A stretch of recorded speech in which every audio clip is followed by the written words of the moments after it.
So I'd like to think of Almost Magical as a kind of love letter to the show that holds a special place in my heart. Because like I said this before, as a little kid, I used to dream of being a fairy and going on a fantastical adventure as Bloom did. I think this is just something that a lot of us probably felt, right? Yeah. And creating Almost Magical somehow just feels like the closest I'll ever be to becoming a part of that world. Hey there, welcome to the Winx Forever Podcast. Join creator, host, and lifelong Winx fan Lola Valentine as she invites you to take a deep dive into the very cool universe of Winx Club. So whether you've been a Winx fan since 2004, or you vaguely remember the show from your childhood, or even if you're being introduced to it for the first time, welcome. This is the Winx Forever Podcast.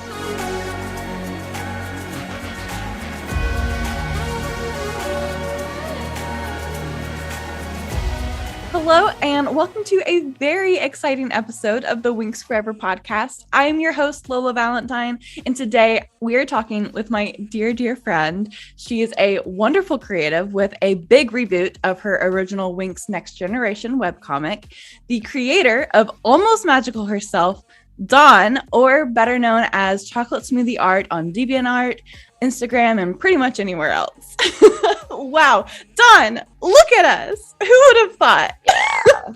Hi, everyone. Can I just say, first of all, thank you so much for being on the show. Like, this is magical, like, truly. Thank you so much for having me. We met virtually, obviously. This is our first time meeting, like, face-to-face virtually, but we met on Instagram about 2 years ago-ish. Like, yeah, 1.5, 2 years ago. Yeah. 2019, I think. Yes, that is like absolutely crazy to think about.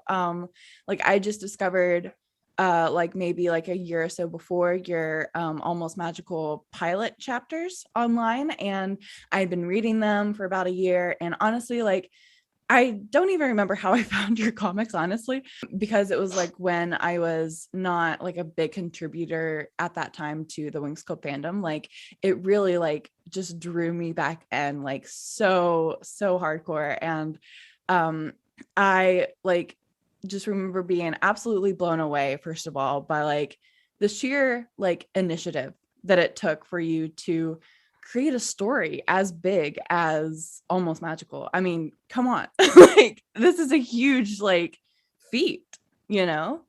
Like the lengths that you go into giving your characters their designs and their backstories like is phenomenal. Thank you. But even just by reading like your pilot for Almost Magical, like I could tell like this girl, one, like knows her stuff, and like two, like loves the Winx Club story so much that you like decided to carry on like its legacy almost, which I love that. And I just knew just from reading the first couple chapters that like I have to be friends with this person. So I know it's a lot recreating a whole webcomic that you've been doing for so long that is so close to your heart. So but then coming on here and trying to articulate those feelings in 2 words, thanks for being on. Like I really appreciate it. I know like how much this your art means to you. So I'm super excited to talk about it all with you. But before we dive into the webcomic, I want to give my listeners a chance to kind of get to know you and your Winxer history, and as you grew up with the show and even growing into the artist that you are. So how long have you been drawing and making art? As long as I can remember. I think I was 3 years old when I could start drawing human figures. For sure, I already had a certain way of drawing people by the time I was age 4. Most of my memories come from that age. So art has always been a huge part of my life. Yeah. Yeah, that's awesome. When did you start making digital art? About 12 years old, I think. 12 to 13. And I started on MS Paint with a mouse. Of course, that's awesome. I'd start with editing, and then it would take forever to finish like an illustration. Oh my God. Oh my goodness. Yeah. Yes. Oh, that's so fun. It's like drawing with a rock. Like yes. It was so hard. I think I developed a discipline for it. Absolutely. Oh man, Yeah, this it takes became some, a skill. yeah, some time and patience for sure. So what keeps you inspired to create your art? I mean, not only just Winx Club stuff, but I mean, you are a wonderful illustrator for books. You illustrated a book. So congratulations on that. I Thank love the you. artwork on that. Yeah, what keeps you inspired to create all the things that you do? Since I was little, it was daydreaming. I liked imagining I was in various fictional fantasy worlds. I was a huge daydreamer, you know. But these days, what inspires me to create art is actually I like to keep improving. To be very honest, I'm not entirely satisfied with my art style at the moment. Not yet. I don't Really? know. Yeah, because I'm a perfectionist. I think it's both like a blessing and a curse. But I still feel that I haven't gotten out of my comfort zone yet. And I'm mostly self taught in digital art, and I don't really have extensive professional training. So I only took like a few art workshops and classes while I was studying interior design. So that means I know that I have much to learn, and I want to continue honing my skills. Yeah. And the comic, you know, as much as I love it, it does limit my time in experimenting on an art style. So yeah, I'm kind of taking it slow. I'm also really inspired by various artists, especially 2D artists and artists who like to play with colors and use a lot of light and shadow. Mm-hmm. Also, Almost Magical keeps me inspired. It's a project that really brings out my creativity. It's been a very good learning experience. Yeah. I mean, honestly, like, and it's so cool because even in the pilot series of Almost Magical, you can see how you progress as an artist over the years. And it's just been such a fun journey to like be on with you as a creative myself, and seeing just that growth, because it's so funny. A friend of mine always says, like, you know, once you stop growing in your profession or in the thing that you like to do, like it's time to like find something else, because like growth is like where the opportunity lies, and like that is like so Yes. true. And so I absolutely love that. Continue growing, continue pursuing growth. Like it's so rewarding, and I absolutely love getting to like experience it with you. So awesome. Thank you. I'm also really glad that I get to experience it with you. Thanks. Yeah, Yeah, we're doing this because together. we're literally, because I remember, gosh, like, I mean, it was like probably this time last year I messaged you and I was like, so what if I did a podcast? Yeah. And here we are. Like, this is absolutely wild. Yeah, I remember you know, before Winx Forever podcast, you know, was born, and you were telling me about your ideas, and it sounded really amazing. So like it's really great though, you know, we've reached this point. Yeah. Yeah, I know. It's really like magical to think about. Like, yeah, so thank you for being my sounding board this time last year, because I don't know if because I had people like in my creative circle even that I was explaining this show to, and they were like, I don't get it, you know, because they don't get Winx Club. But they were like, you want to do a show about fairies? And I was like, yes, but like, here's the thing. It Yeah. speaks to our inner child. That's what I'd like to think. That's why we're still working, doing these things, because it makes us happy. It makes Yes. our inner fairy child happy. Absolutely. I know. And I keep saying, like, I'll keep doing it as long as it's still fun. So it's been great so far. So but yeah, it's been great, like finding the like creative community that I have in this fandom, and you and so many others. Like it's just been magical, honestly. So thank you.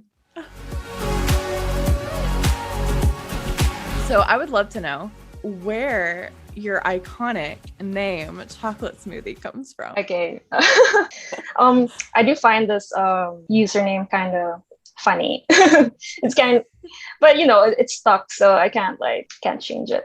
Yeah. So yeah, it's stuck for so long that I'm just gonna have to stick to it, you know. I'm just glad it's spelled correctly. Oh my gosh, yes. So Oh, yeah, it was, I think, how I came up with chocolate smoothie. I was just kind of like winging it. I remember I kept trying to look for usernames on DeviantArt because DeviantArt was my first art platform. A lot of the names I like were taken. So oh, I took chocolate smoothie, and then I was surprised. Oh my god, like it's correctly spelled and it's not taken. Because you know them, but they stylize their names. So yeah, yeah. that's how I got the username Chocolate Smoothie. And then like I don't know, a few years ago I started regretting it. You know, when the comic started getting recognition, I was like thinking, damn, like it's a You're funny getting, name. Yeah, yeah. I think I've had some people call me Choco, and I'm just like, no, don't call me Choco. My I have a pet. My dog's name is Choco. Oh, Yeah, so I oh was my like, oh goodness. no, don't call me It Choco. can't be Choco. Yeah. It can be Literally. Choco. Yeah. That's why I always put Dawn next to Yeah. my name, the username. It's on Instagram. I put Dawn there because I'm just like, call me Dawn, please. Yes, Yeah. yeah. And I mean it's not uncommon for people, especially in this sphere, to have usernames. Like I've gone by Lola like ever since the beginning of my forum days and with Winx Club. So it's like it makes total sense. Oh, it sounds a lot better than mine. Um, see, this is how big of an impact Wings had on me because I used to call myself Wings Gal. I Not even love. girl, Wings Gal. I was like, oh, like it's kind of funny. I got like some laughs from my like friend peers in high school because Yeah. of that. But Oh my yeah. goodness. Oh, yeah.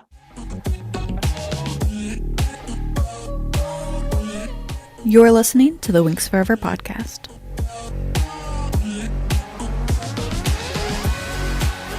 Cool. So do you remember like the first time that you ever saw Winx Club, and kind of where were you? What attracted you to this kind of niche show? Yeah, I remember that day. I remember that time. So it was 2004 and I was 9 years old. And then a friend of mine, my best friend, actually recommended this show to me. And she was telling me about like all these colorful fairies. And at first I was kind of like just mildly interested because Yeah. I didn't see it yet. But then when I saw it on TV once, I was like hooked. Like, yeah, from the first episode, I was like, oh my God, I gotta like watch this. And Yeah. since then the show has had like such a big impact on me as an artist. Yeah. And I think one of the things that drew me to the cartoon was its feminine art style. You know, it's very Yes. girly. Yeah, and also girly girl. And I love the bright, fashionable outfits. This show might have started my love affair for fairies, you know. Yeah. And then but I think what, made this show resonate with me on an emotional level for so long is really the soundtrack. Yes. Yeah. Yes. Oh Yeah, my the songs gosh. are just fire, you know? Like they were fire when I Absolutely. was a kid, but then I kind of like it's like your heart remembers when you listen to the songs. Yeah, when you're much older, it's like your heart remembers and you're suddenly like brought back to that time when you were a kid Yes. and you just used that kid who wanted to be like Bloom, you know. And yeah, the songs really just have like this, it gets a emotional reaction from me, and I think that's really like that's the magic of music. Yeah, so I'd feel like really pumped, inspired, and it actually motivates me when I work on the comic. Like if I need like some extra motivation, like I play Cyrenics. Oh yes. Oh my gosh. What a time. I love it. Yeah. Like I forgot like even just how like impactful it was for me, even until it just yesterday I was rewatching the first couple of episodes of season 1 with my best friend who's never seen the show all the way through. She's seen like bits and pieces, but like and me sitting there like just on a complete like nostalgia trip, like, and like it reminding me of just all of the good memories and things that like I associate with Winx Club. And then her like sitting there, with the first time, and it's like she doesn't have any of these, connections to it, which is really interesting, but she still got a lot out of like the first, watching it too. So it's like even if you didn't grow up with it, I feel like Winx has something for everybody, kind of, which is Yeah. really cool and special. What do you think has kept you what about Winx Club has kept you engaged in the fandom all of these years and engaged with making content? And like what about Winx Club is it that has kept you around? So this show does make me feel nostalgic and still speaks to my inner child's desire to be a fairy in this world. But honestly, the fandom is a huge reason I stayed for so long. Not only have I been acquainted with such talented artists, I also made some lifelong friends within this fan base. Yeah, you included. Wow, thank you. And one of whom is actually co-writing the Almost Magical's reboot with me. The wonderful Scarlet Blossom writes on Instagram. So she used to be my beta reader for the pilot, and now she's really she's helping me with co-writing the reboot, and I'm very fortunate to have her with me because she's also my best friend. And that's great. It's amazing. Yeah.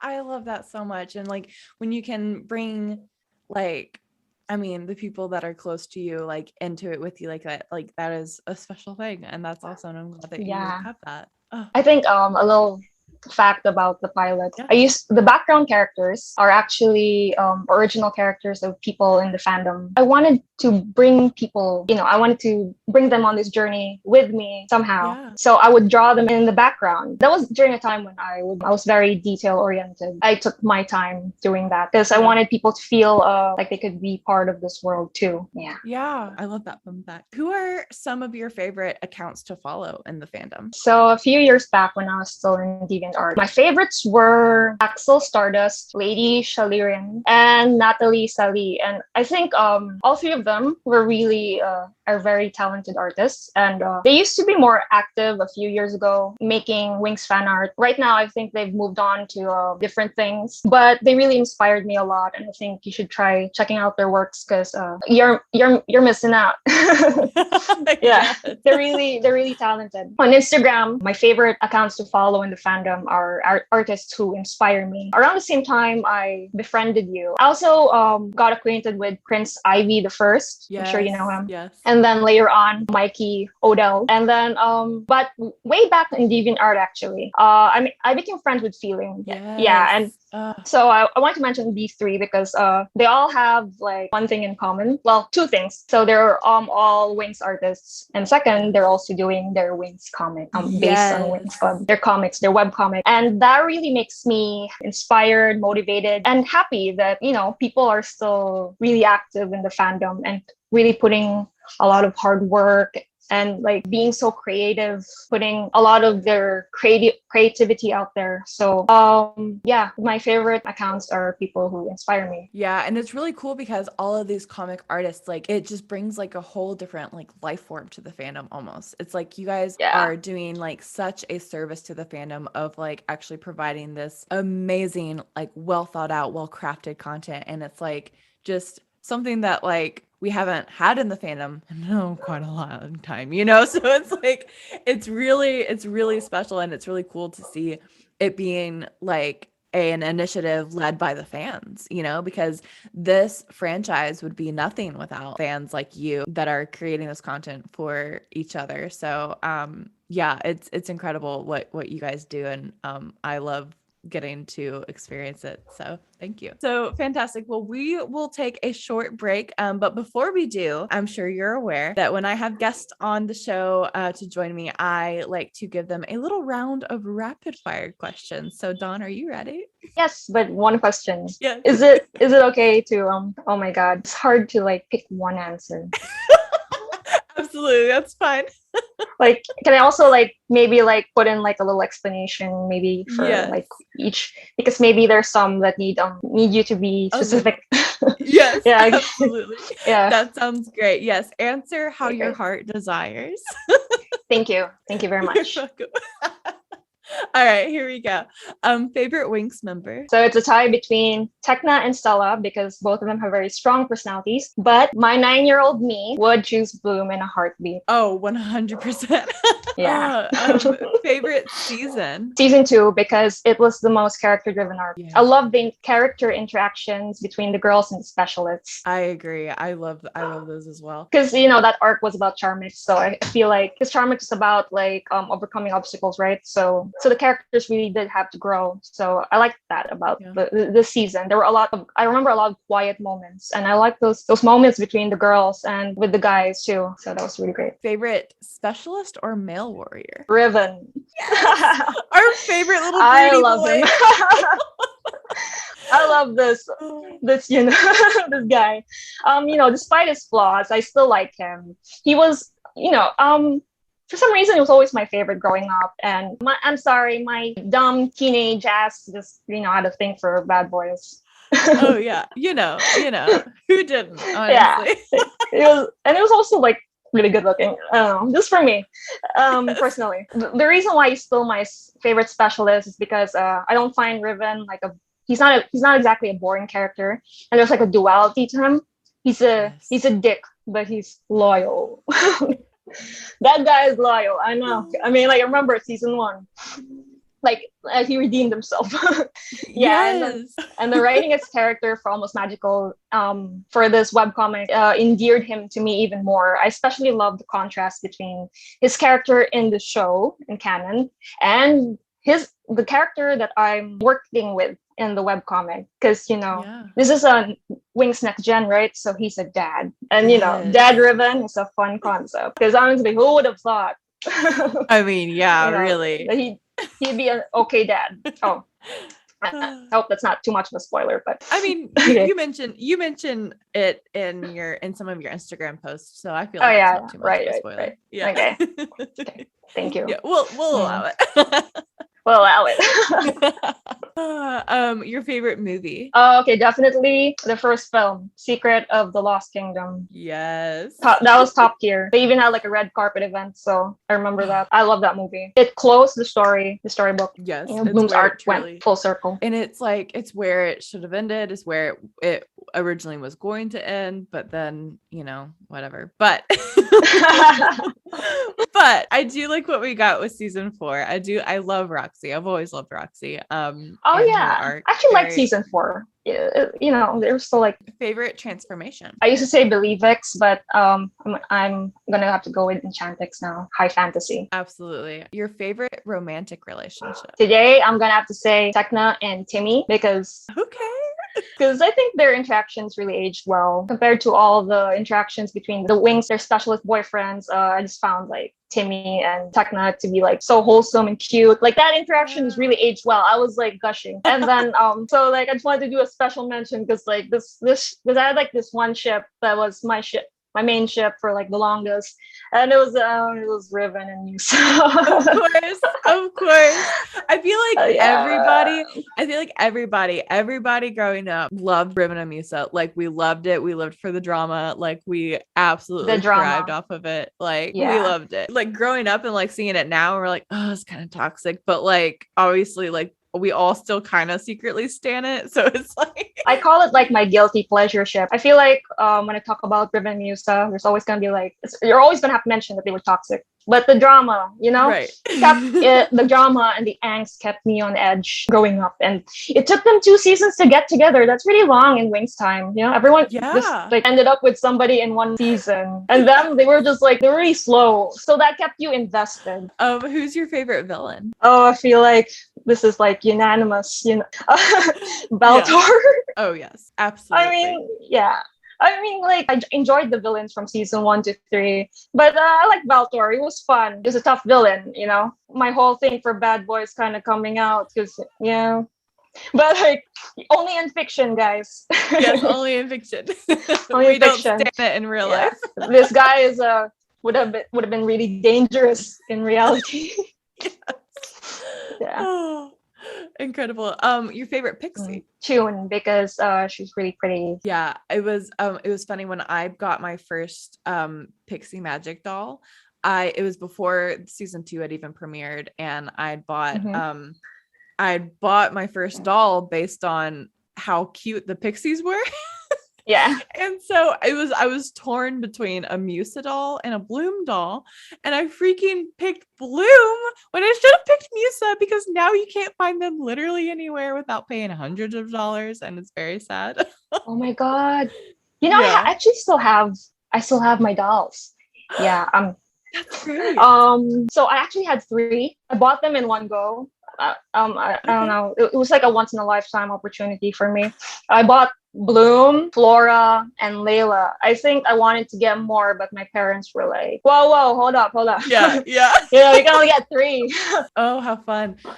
Did you have a lot of like Winx merch growing up? Like, how popular was Winx Club in the Philippines? Okay, I don't know if it was very popular. I always remember when I was growing up, it would just be me and my friend who really liked the show.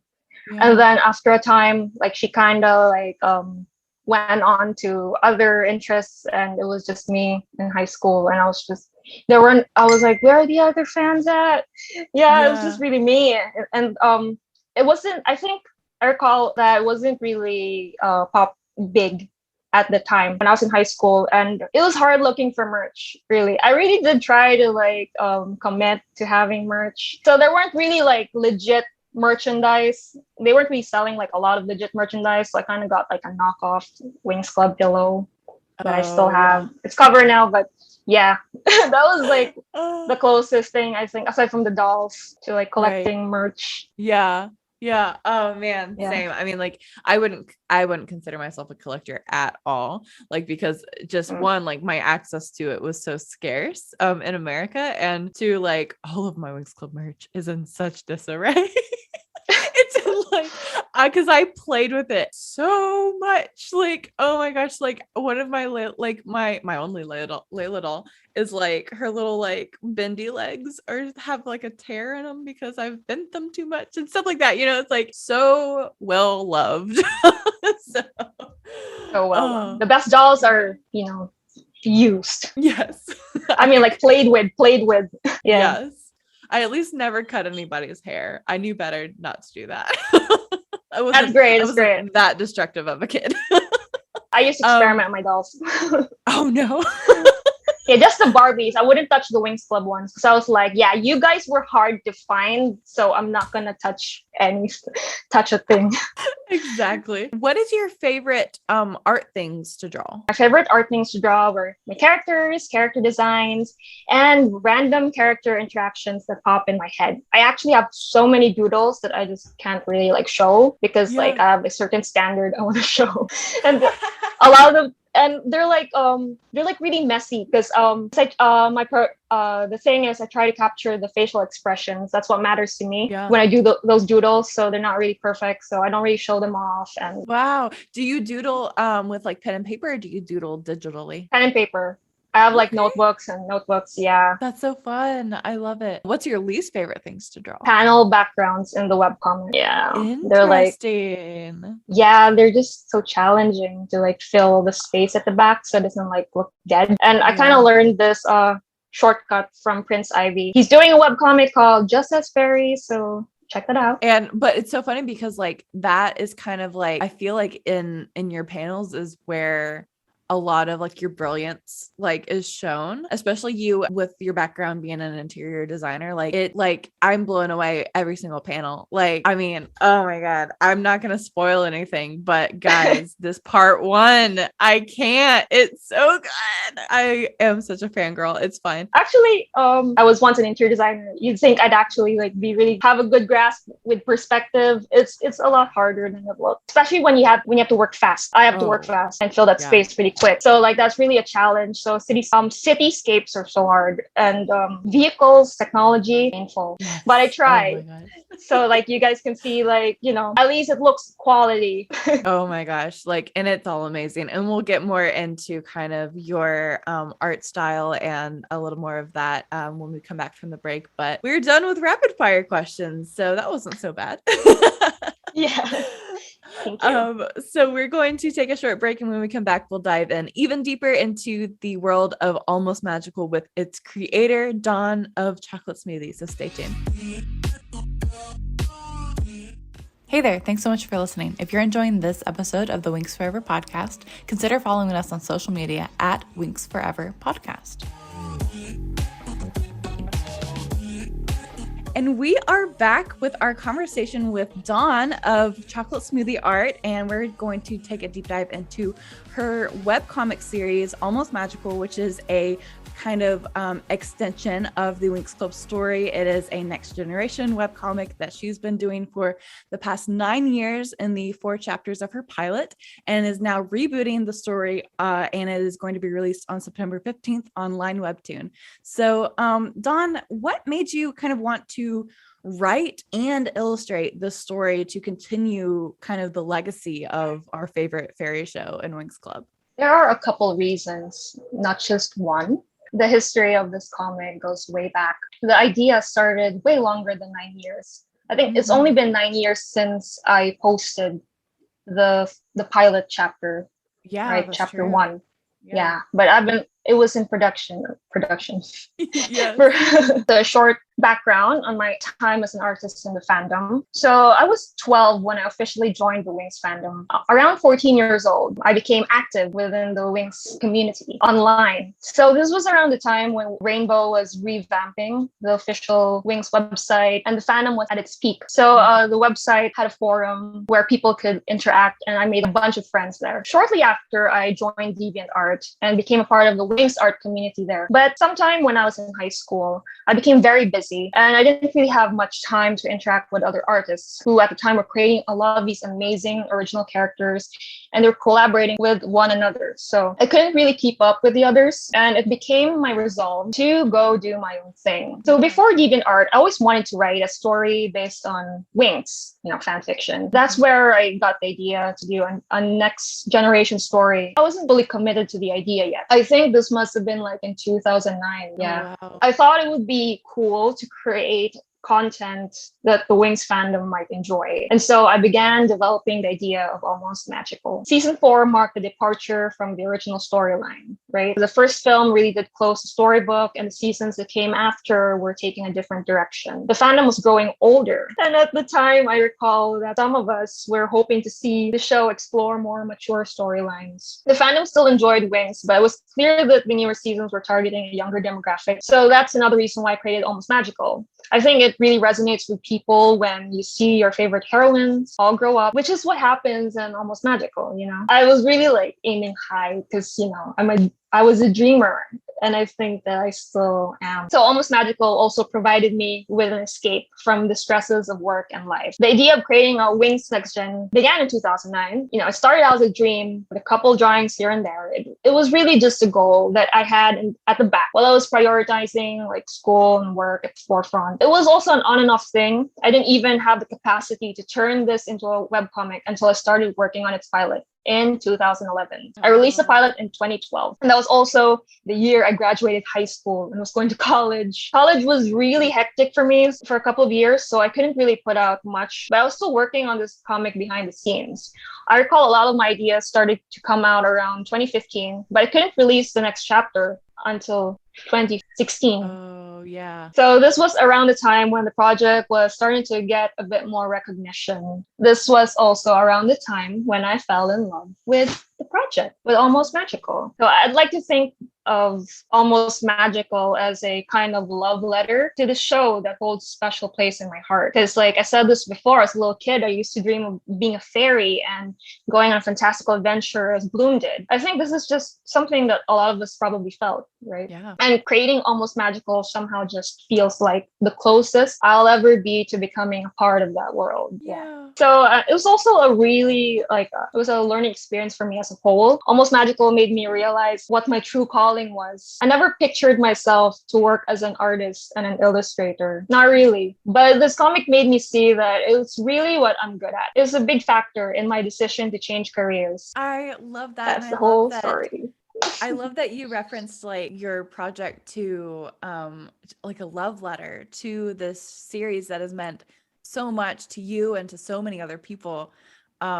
because I absolutely get that. Like, I totally understand, just even by looking at your early art, you know, from Almost Magical to the prologue. I mean, to like thinking about the prologue right now, that like I have goosebumps. Like, your prologue for Almost Magical is gorgeous, and it is such a wonderful homage to the original series and wraps it up so well. And I am geeking out, but I love it so much. Yeah, like I love that you compared it to that, because you can really see the love and the attention and the care that you pour into just everything that you do. So that's great. Well put.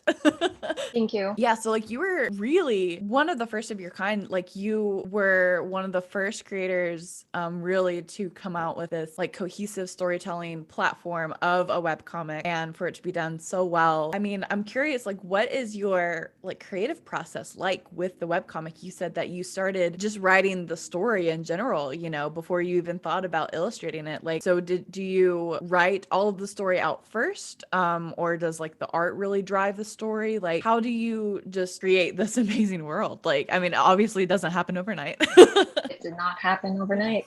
Definitely did not. If I had to describe the creative process, it's not a straight path, you know. I'm the kind of person that doesn't really do well with a rigid structure. Yeah. I'm actually just kind of stubborn, and I'm just, as I've said, like it's a learning experience. I learned a lot from working on this comic, I think. So I learned a lot about storytelling, visual storytelling, actually, because I was learning as I go. Because I was just a teenager when I started this thing, and honestly, I really thought at the very beginning that I could wing this. Oh man. I was winging this. So like earlier on when I was making the pilot, chapter 1 and 2 did not have a script. Oh wow. Yeah, there was no script. I didn't write it down. Maybe I wrote down a bit of chapter 2, but I didn't really like have a structure for it. I think I had an idea, but I didn't like really want to plan ahead. Actually, somebody advised me to like, maybe you should plot it ahead of time, you know, like make an outline. I was like, I'll wing it. Yeah. Oh, what a innocent child I was. Oh, how we learn. Oh, how we learn. So I didn't start working with a complete script until I began working on chapter 3 of the pilot. And if you've seen the pilot, the art style was shifting around that time. So I was experimenting a lot with the art style. I was really going out of my comfort zone at this time. So I made a lot of mistakes along the way, and I eventually had to learn the hard way that if you want to write a good story, you have to plan ahead. Yeah. Now we're here. You have to plan out your story from start to finish as much as possible. You have to flesh out the characters before writing your dialogue. That's important. I think if you're working with like a timeline, you should try to like make a schedule for your work, you know, because you also have personal life to take care of. So a little piece of advice for new comic artists: the truth is, you gotta learn to be a writer. You gotta, or you know, work with a writer. Yeah, definitely. I mean, for me, the art will only take you so far. So, time is my biggest enemy, honestly. So the goal in drawing this comic is to be as efficient as possible. I'm still trying to squeeze in time to experiment with the art style until now, because, like I said, like I like to keep improving. Yeah. Trying to achieve a look that is visually impactful, but also effortless. Like I'm still experimenting. It's you know, it keeps me motivated when I'm, you know, growing. Honestly, if I could, I would do this comic in black and white, but I feel like a lot of the followers really love the colors that I put into my works. Is I think that really sells the story. So I have to maintain a level of quality for now that is visually pleasing for this kind of story. It's so funny that you said that you would love for the comic to be in black and white. Is that just because it would be easier for you to like produce it, or would that just be like a stylistic choice? It would be easier to produce it. Yeah, honestly, because I love color. You can see that on my platform on Instagram. You can see that the colors are very strong. When I said if I could do it in black and white, I'd have no choice. I would do it, you know, just to like move the story along faster. But I feel like especially your storytelling, like your art is such a crucial element to your storytelling and this deep world that you've already created with the pilot and then now are rebooting, like, is like you said, right now it's being driven by the art, but I feel like it's such an important element because of the way that you show us what's happening around the characters. You think to show, like, you know, oh well, this character is doing this motion, so I'm going to put that in, you know, like, it's so thoughtful the way that you present the story, and how you draw it, like. And also, this is just like me fangirling for a moment, so please bear with me. I geek out every time I see a new like work of yours, especially like seeing you grow as an artist. Like, your lighting, all of your artwork is like, I'm talking like Thomas Kincaid like level. Like, it is like, you are such a beautiful, like, just painter of light, like he is. Like, it's so amazing to see the things that you create with lighting and the scenes that you compose with the lighting and the frames. I'm such a dork, but I love it so much. Thank you so much for saying that. Yeah, lighting is really important for me, and it does brings the work to life, I think. I still haven't perfected it. I mean, like, memorize, you know, the way light interacts with objects, with people. I still have to keep using references just to be sure. Because right now, the pilot used to be drawn in like Winx art style, right? Right. So now I'm like trying to like put my own spin to it, the art style. Because I felt like that was a good way to do the reboot, to do something differently. I love it, and I geek out about creativity all the time. So thank you. What made you decide, after 9 years of doing the Almost Magical pilot, to decide to reboot it and come out with this kind of new take on your story? I listen to criticism. It's hard for me, but I do take in criticism from readers. I actually like I read their comments and try to learn. I also try to take criticism from my friends as much as I can. Yeah, it's not easy for me personally, like accepting criticism, but I know that it's part of the process. It's important to grow. I've been like learning along the way, and you know, I was winging it from the start, so it wasn't going to be like perfect. Yeah. You know, and another reason is I wanted to improve the character designs. I find that the originals weren't very well thought out. I think that Star, Zana, and Thyme character design could have been like better. So yeah, I wanted to do an overhaul and create a story that feels more standalone, that doesn't require prior knowledge of the original cartoon to understand its plot and lore. The pilot comic felt like it relied heavily on knowing the background of Winx. Right. So like, I'm just doing my best with this reboot that it doesn't really require, you know, somebody to go research back on the show. Yeah, because that would be a lot. Yeah, because I also wanted to reconcile the appearance of the specialists and the Winx. The art style for the Winx girls does looks really different from the art style that they use for the boys. The boys have more variety and they look closer to like regular human proportions, and the Winx is like really stylized. Yes, yeah. So I mean, it's, you know, the Winx art style is iconic. It's cute. It's great. I just kind of like, you know, I always just wanted to reconcile, you know, meet halfway so that my characters look like they live in the same universe. Yes, definitely. Honestly, I just have to be honest about that. You're listening to the Winx Forever Podcast. So your webcomic, obviously it is out right now on your Patreon. If people go and subscribe to your fairy tier, they can get it early and any of your other artworks early. But what are you most excited for followers to experience with this reboot of Almost Magical when it drops on September 15th? I really hope that you guys like the art style that I'm doing. Yeah. I hope that you guys enjoy it. Overall, with this reboot, the thing I'm most excited for the followers to experience is honestly the story and the characters, because I think the story is very character driven. If I had to explain what it is, there's still a lot. It is worth the wait. I mean, it is Thank worth you. like the wait. It is amazing. I cannot wait for everyone else to experience it. Like, holy moly. Like I love that you don't spoil your own stuff for people, because yeah, it is so much more impactful to experience it and to see it. And so yeah, oh my gosh, I will never stop nerding out about this.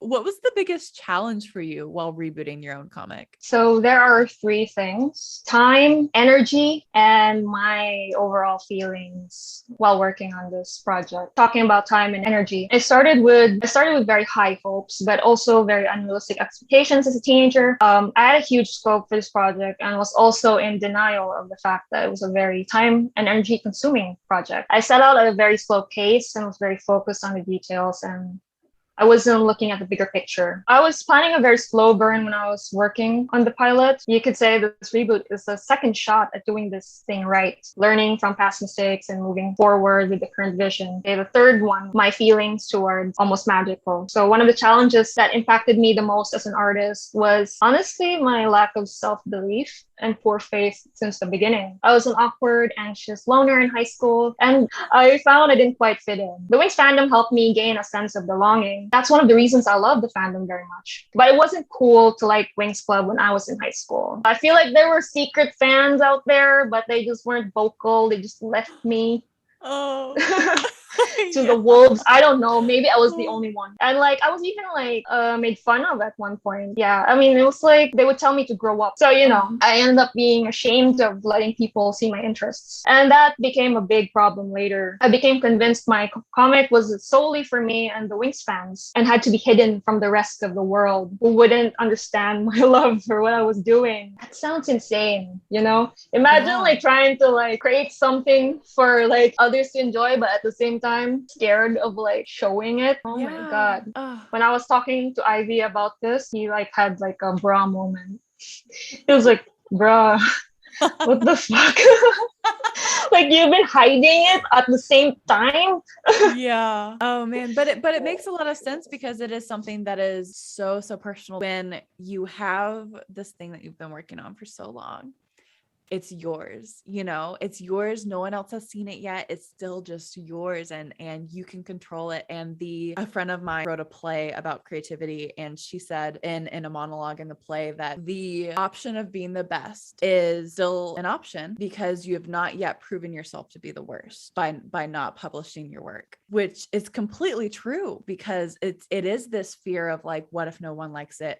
What if I am judged? What if I, am told to grow up for this thing that I'm super passionate about, whatever, we all have these insecurities of the things that we like to do or the things that we want to share, but are kind of a little bit like inhibited by that fear of it. So when you get the right people around you, and I love that story with Ivy of like kind of like, waking you up to like, what the heck, do you mean like you've been hoarding this thing away when like creativity is such a special gift and is meant to like be shared. And so I love that story, and thank you so much for sharing that. Thank you. Because I hope that it encourages other creatives, like us, that are struggling with the same fears and doubt, that that your story matters and your art matters, and the world needs it. Thank you so much for that. Yeah, I'm always feeling like that I'm lucky to even be able to do this at all. So the scariest thing for me is that I'm still uncertain about the future, and yet, life is full of that kind of uncertainty. You'll never really know if an idea will work if you don't try it, right? Technically, I already have, but that was a test run. I don't know. Yeah. I want to see if this reboot can go somewhere further. So Almost Magical was one heck of a journey for me. The core of the story is self-discovery, something that I hope to convey through the reboot. And as it is about self-discovery, I also discovered a lot about myself in the work. And I mean, you put it so eloquently, like it's so like, thank you. It is this like journey, that not only you're taking your audience on, but like that you personally have been on for so many years. What advice would you give to artists who are maybe starting out to share their art online? Do what you love. Don't compare yourself with others. That's easier said than done, personally speaking, but just try not to. The advice that was given to me once was compare yourself with your old self, see how far you've come. Don't worry too much about gaining a following. Don't get lost in that obsession, because we're in the age of social media. I think it becomes poison when all that matters is like popularity. Art is self-expression. Yeah. For artists who are working on passion projects similar to mine, if you believe in your project, like screw what others think. That's kind of like an advice I needed when I was younger. Yes. But you also have to be smart about the work. You have to be realistic with deadlines. And if you're a one-man band like me, I have a co-writer now. So if you're doing a project mostly on your own, you have to be welcome to compromise to make it like manageable. Also, you have to understand what your goals are. If you're looking to create an audience, then you have to really work hard in capturing an audience. That also includes working and developing your craft. So yeah, what really matters is that you did it, right? Honestly, and you did it. You did the dang thing. Doing the dang thing. You still are doing the dang thing. And it's coming out on September 15th on LineWebToon, and you can access it now on her Patreon. So Dawn, thank you so much for just being on the show today and for your time and for sharing your art with the world. It is truly a blessing, and we're not worthy. So where can listeners find you and your artwork on the internet? My main platform is Instagram. It's the best platform right now for me as an anxious artist who's sick and tired of art theft. Constant downloading of my work on platforms like DeviantArt, Tumblr. Instagram helps. And I've been putting like really big watermarks now on my work. It's like they're plastered. Yes, very smart. Because I'm just done. I'm so done with it. And the thing is, the people that actually like enjoy your work don't mind it because they know why you're doing it, and like and I think it's fine. Yeah. So. And besides, like, you can always get it on Patreon. You can. That's correct. You absolutely can. Print, digital prints, like wallpapers and all that. You can always find it on my Patreon. Yeah, for sure. The artworks. Yeah. Nice plug. That was good. Thanks. Awesome. Well, guys, that is all for this week. Dawn, thank you so much. I will link all of her links in the description below so that you can connect with her on all the places. Be sure to check out the reboot of Almost Magical coming out this month on September 15th. Dawn, thanks so much again. Thank you so much, Lola.